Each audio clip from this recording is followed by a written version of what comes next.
Good morning. In this video, I will introduce my latest book on C++. It is Introduction to C++ Programming and Data Structures, 5th edition. This book is an interactive ebook. It is published on Pearson+. So here's Pearson+. Just Google Pearson+, follow this link.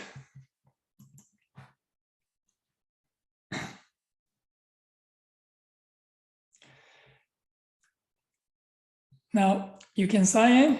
If you don't have an account, you can create one. So I'm going to sign in now.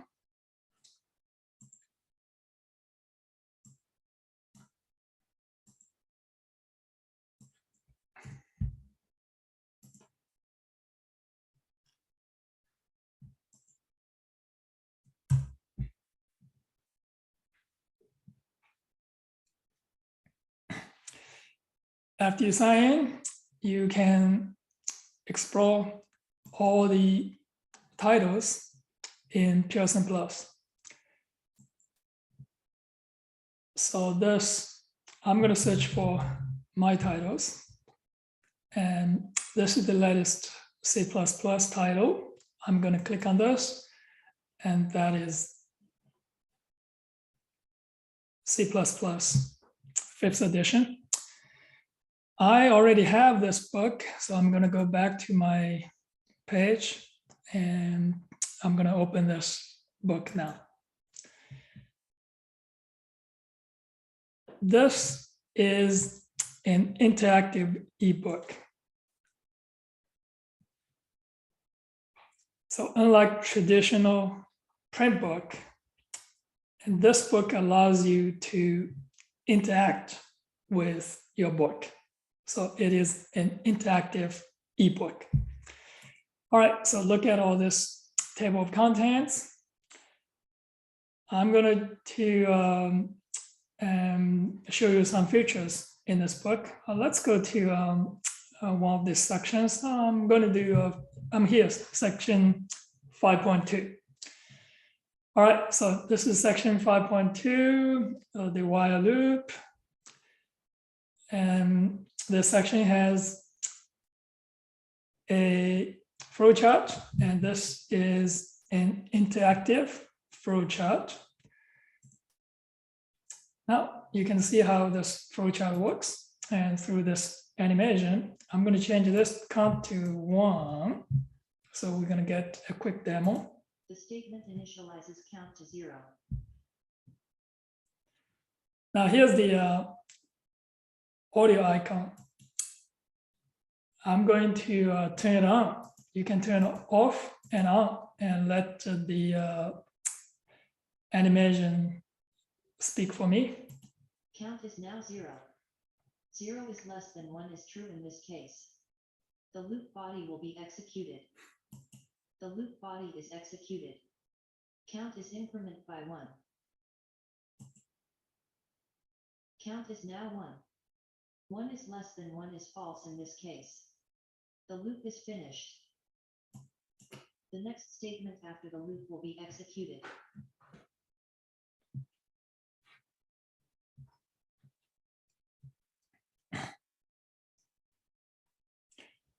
So here's the video for this section. And this is a code animation. So let's see how it works. Again, I'm going to turn on the audio, let the animation speak for itself. The program starts the execution from the main function.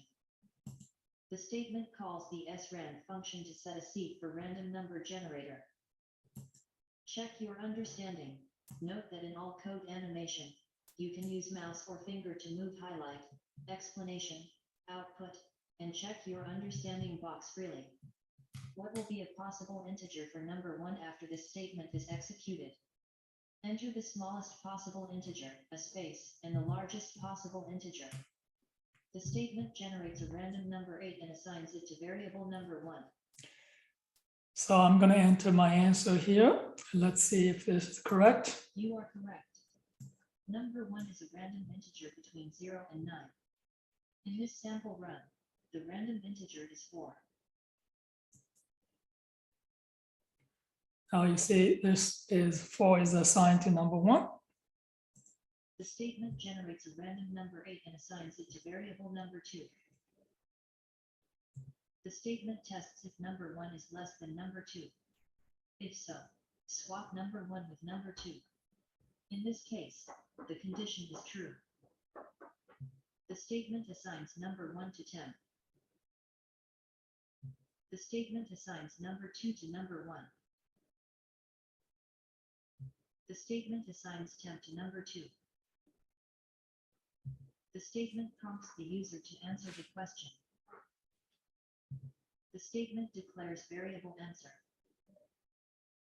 What is 8 minus 4? I'm gonna Statement prompts the user for an input. enter 5, which is incorrect. It's here. The statement tests number 1 minus number 2 is not equal to answer. If true, execute the loop, else exit the loop. Check your understanding. Which line will be executed after this line?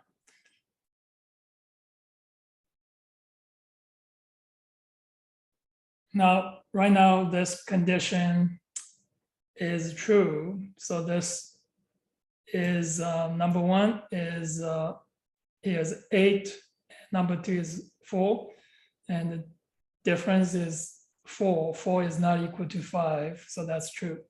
And so we're going to stay in the loop. And so the next statement to be executed here is 29. You are correct. The statement prompts the user for an answer. The statement prompts the user for an input. So this asks the user for another input. I'm going to enter a correct answer this time.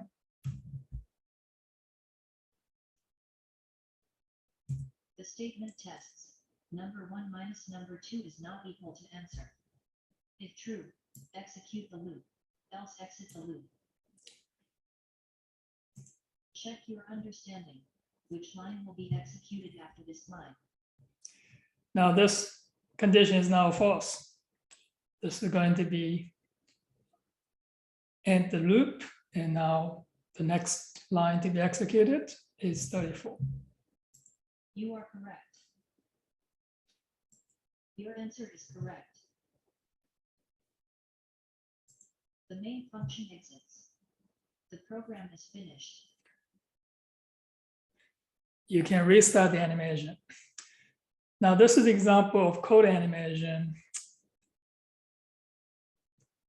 for all the the basic code in the first part and the second part of the some of the second part of the book. We have the code animation to help students understand the code.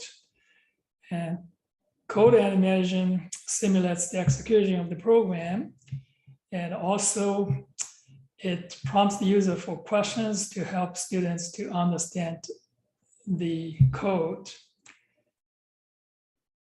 And the visual illustration of the code animation helps students get the concept of programming. Let's continue. Scroll down. This is live example. Every program in the book is a live example. You can modify the code.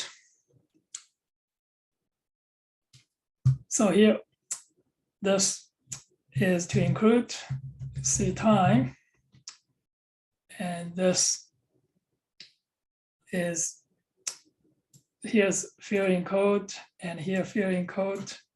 And so you can also, if you don't know for sure, you can look for the answers here. So this is the answers here.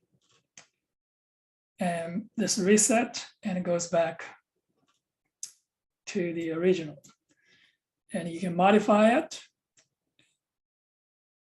So I'm going to do right here and see time. And here is the C standard lib. And this is to use the current time as the seed. So here you can write things like number 1 minus number 2 and not equal to, and so. Now, suppose you made a mistake right here and you misspelled this number.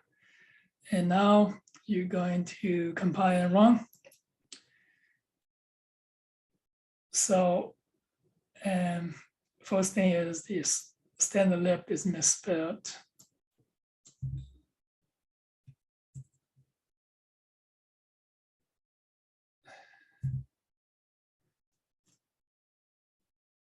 So now let's compile and run. And now the question right here is this number undeclared. So that is here. I'm going to fix it, and it should be number 1. And let's try it again now. All right, so everything works. And so here, this is the input, and up to this 8. And you have this 9 minus 1 is 8. That's correct. You got it. And try it again. And this time, and we have this is 6 minus 3. So that is 3.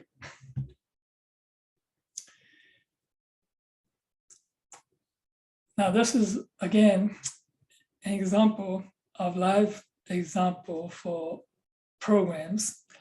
Every program in the book is a live example. You can modify the code and run and fixing errors and continue to run. And if there's more errors, then continue to fix errors. And so practice through coding. At the end of each section, we have self-check. And here we have checkpoint questions. So you can review the concepts from the book here. And this is the order statement exercise, just to practice. And here's the code and put them in the right order. So this is to do the ordering.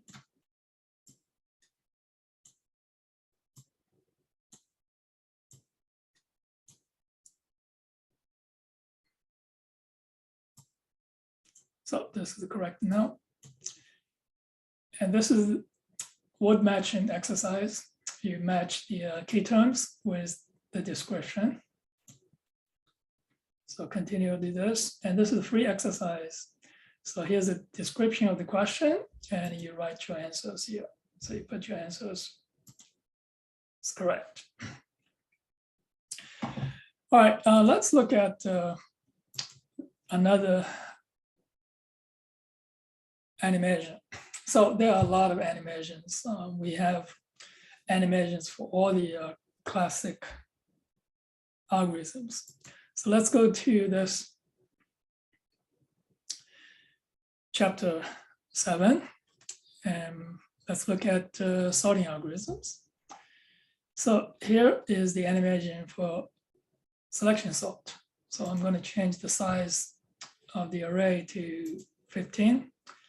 And now see how it works.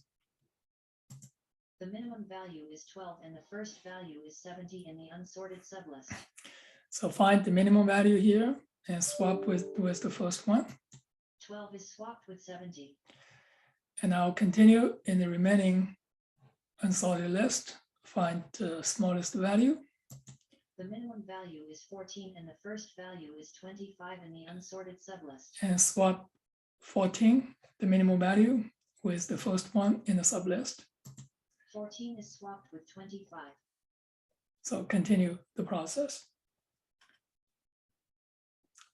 All right, I'm going to show you at the end of this programming exercise for each chapter. And so we have all this program exercise. You can test your code and using this check exercise tool. So this is 7.1, and let's try 7.3, for example. So here's 7.3. So I'm going to just write some code here. So you can just write code here and then click this, compile and run. You can run the code, and this one here, automatic check, and will tell you whether your code is correct or not. So this helps you to practice your coding.